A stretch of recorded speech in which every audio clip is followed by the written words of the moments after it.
Good evening and welcome to the 2020 Indiana University School of Dentistry Dean Society Dinner. This is a historic event. It is our first time going virtual, and I welcome you, everyone who's joining us this evening. Before we get started, I'd like to invite you to join me in a toast to all members of the Dean Society. I'm going to get my glass.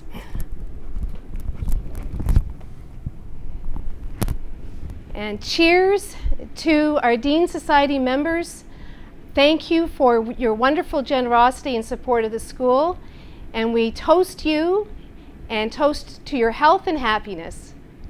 Cheers. Astoravia.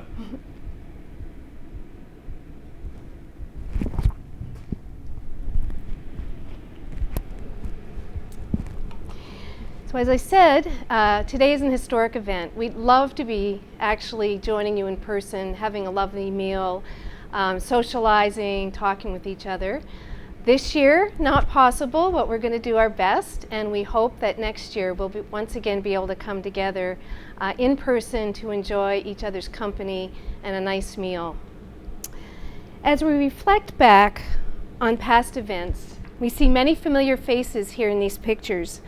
Not only of the Dean Society, but of celebrations of scholarship dinners, awards dinners, building openings, and dedications and graduations. All of our mutual accomplishments and great times that we've spent together.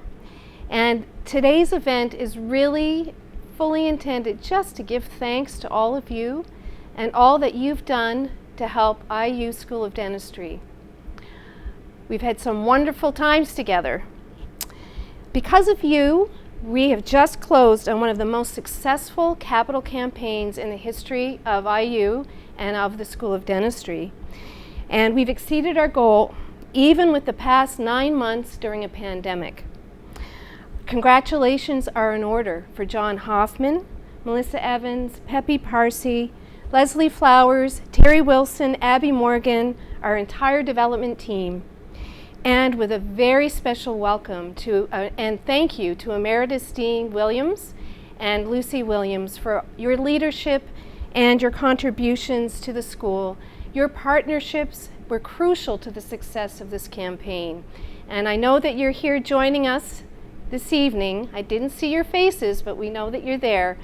We toast you and thank you. John Hoffman is going to share some highlights in just a few minutes.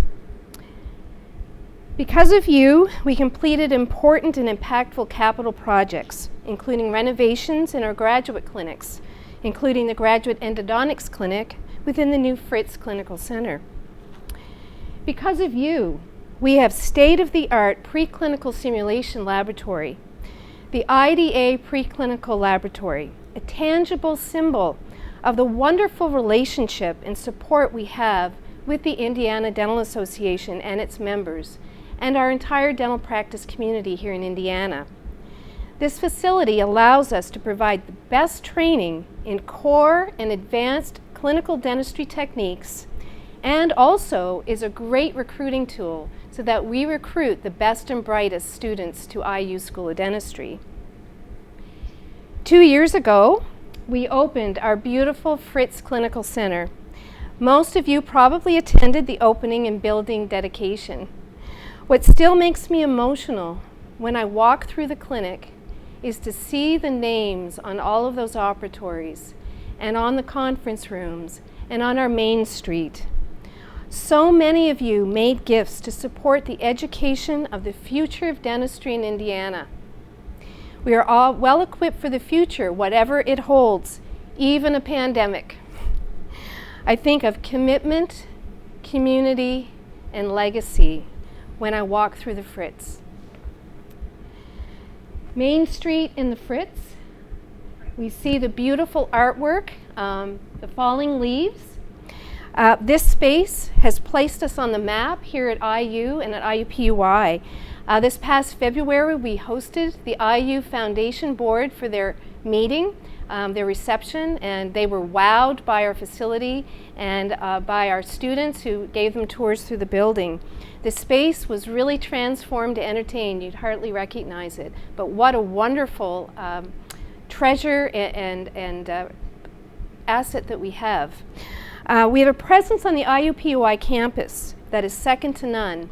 Also in February, we hosted the Give Kids a Smile kickoff event here in Indianapolis, and then our event here in the school was held the next day. And Main Street was the place for fun and games for all of our little child patients who came to visit us. It's really important, the work that we've done, the capital projects to the school have really helped place us as a core in the campus for IUPUI and central to IUPUI and IU in Indianapolis. Now we've got some great photos here of familiar faces in Main Street again. We were reminded also of the impacts of donors like you who have made in the lives of our many students through your generous contributions to scholarships. It eases their burden of debt and in some cases actually makes it possible for students to come to school here at IU School of Dentistry that couldn't otherwise happen without it. We are grateful for your contributions. Many of you have also contributed to our global service learning programs, which has enabled so many students to engage in service learning opportunities throughout the world, providing dental care to underserved communities and learning about the world. This has really fed into their vocation and their drive and passion to serve. We are on pause this year, but we hope to be running up again sometime soon. And I'm very proud that we are one of the schools on campus that has the highest percentage of students participating in global service learning activities and one of the highest of all dental schools in the country. It really is a testament to our commitment to service. Now, the COVID-19 pandemic has had its effects. I want to share just a little bit about what we have done to navigate through this, what we're doing now. I also want to ask to acknowledge how your contributions have actually allowed us to navigate through the pandemic, both past contributions and more recent contributions to the Dean's Priority Fund and the Dental Student Emergency Fund. It allowed us to invest in modifications to the building and provide resources for our students to help them continue to learn even while they were left at home. We were closed down, but we continued the learning and the education until we were able to reopen again. We modified our clinical spaces, including installing plexiglass barriers. We put up additional signs, hand sanitizer stations, and so on. We are now adding auxiliary external suction devices to all of our chairs in the predoctoral clinic. This will allow us to mitigate aerosols and move away from having co-providers for every case. We implemented a model where we have vertical learning and co-providers, four-handed dentistry to help mitigate aerosols, but these additional devices will help us really expand our capacity for students to gain their clinical experiences. We also invested $1 million in electric handpieces and waxers for our students in the early years of the curriculum, the first and second years, so that they could practice at home should we have additional shutdowns. And in fact, we were not allowed to come to campus, they continue to develop their skills at home. This investment was possible because of your contributions to the Dean's Priority Fund. We also invested in PPE. And if you'll see, some of the changes that we had to make included providing for social distancing in our preclinical labs. Now, this space here is our old D&E clinics. This is space that we had earmarked for a student commons project in the next couple of years.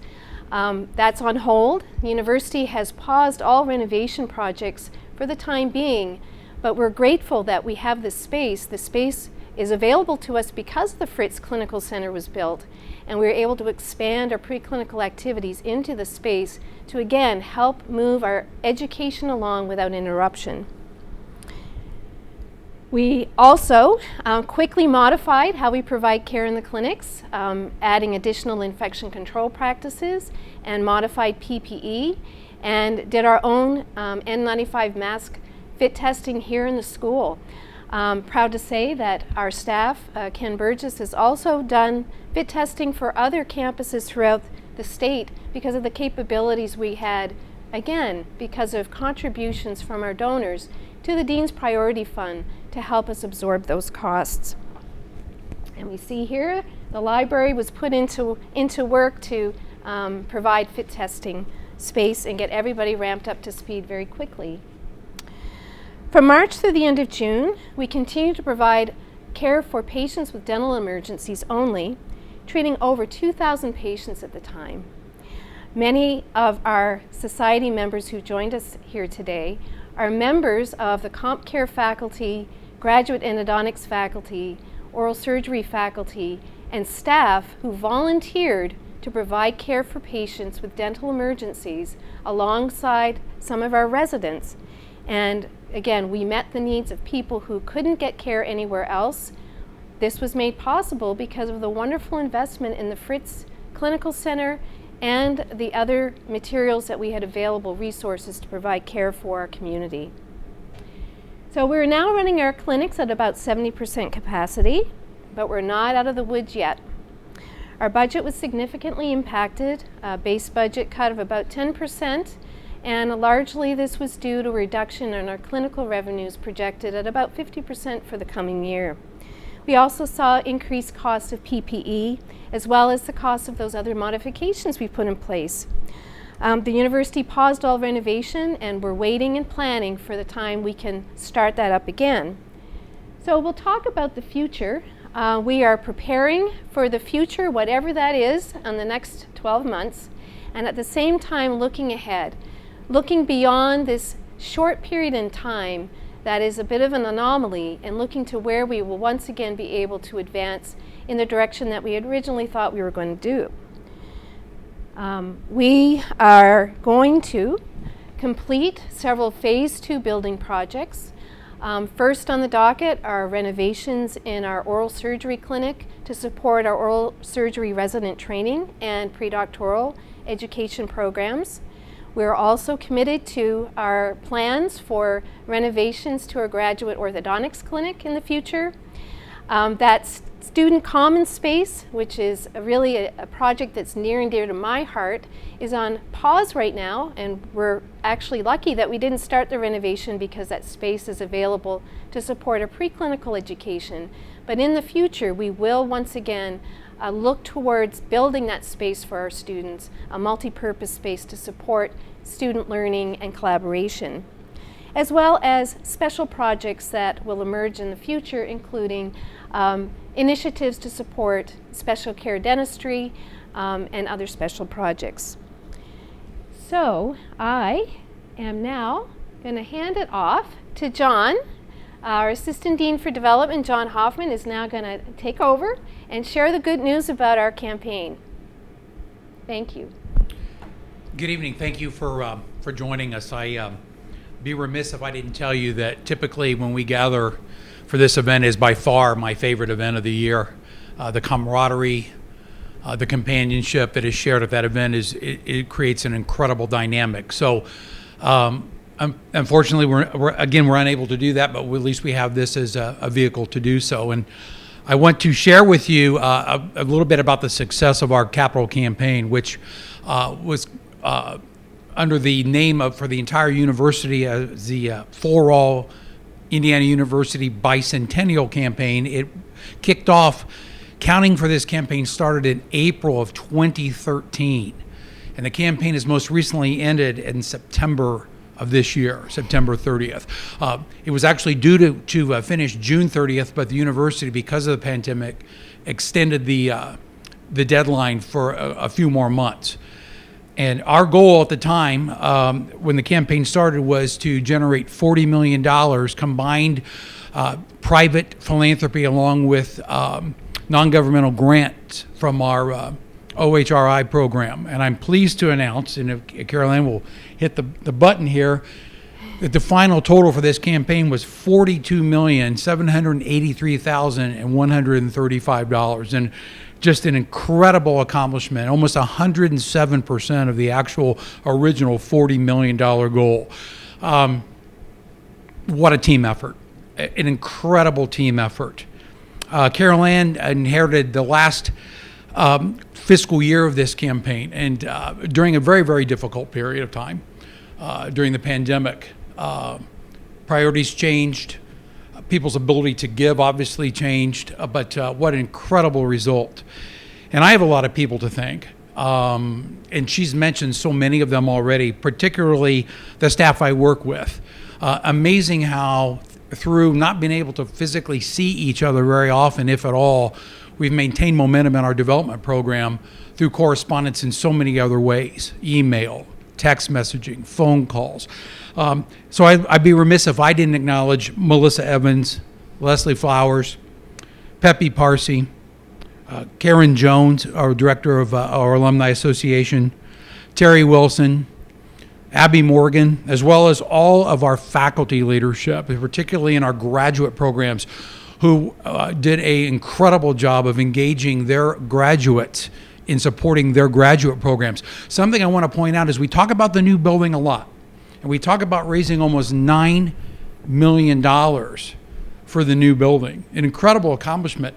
But what I really want people to know is the other $14 million came for other purposes: scholarships, supports of grad programs, supporting our spring break program, supporting the dental school priority fund. So it was truly, truly a team effort. And I want to send out my heartfelt gratitude to Dean Emeritus John and Lucy Williams. This flat out would not have happened without your leadership, your tenacity, your friendship, and your vision. And I think we all owe an incredible amount of gratitude to John and Lucy for their service to the school, their belief in the mission of the school, and ultimately the accomplishment of the goal. So to John and Lucy, may give you all another reason to raise your glass. Thank you for all you've done to make this successful, and thank you for your friendship. Now, how would I describe what's going on right now with the pandemic and our role in development? Well, two words come to mind: gratitude and respect. And I mean respect for the situation that you all have been in, that we've all been in through this particular situation. It's been tough. One thing it's really made me realize more than anything else is how much I enjoy what I do and how much I miss seeing people.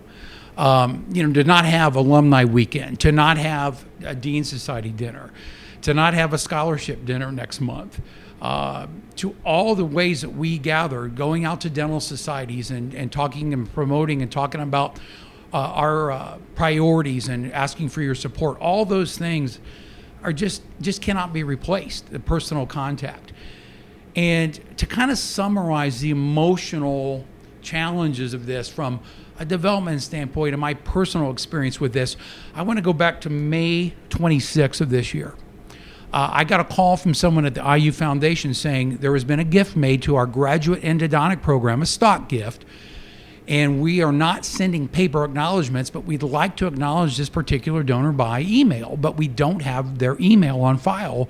Would you contact this person and secure their email address so we can send them acknowledgement of their gift? And of course, I always see that as an opportunity to talk to someone and engage in a conversation. So on an early Tuesday morning on May 26th, I called this particular donor to get their email, and I ended up getting the spouse of the relationship, and she and I were like old friends. That could have been a 5-minute phone call. I need your email address so I can forward you acknowledgement, and that's the end of it. And we talked for almost an hour. And it was such a uplifting conversation to hear how they were handling the pandemic and how they were getting to see their grandchildren more often. They were driving I live in Pittsburgh, Pennsylvania, and they were driving 45 minutes every day back and forth to take care of their grandkids because of the pandemic. Their son had childcare issues. And we talked a lot about our philosophy on what's going on in our country, and we agreed on a lot of things. And I never will forget, she said, you know, I feel like I've known you forever, and that next time we're in town for any kind of grad endo event, let's get a cup of coffee and let's chat some more.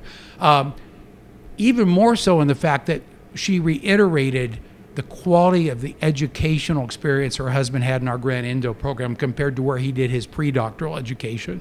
So I got off the phone and I thought, wow, what an incredible conversation. I mean, I've just craved those kind of conversations that I miss so much having with people in person.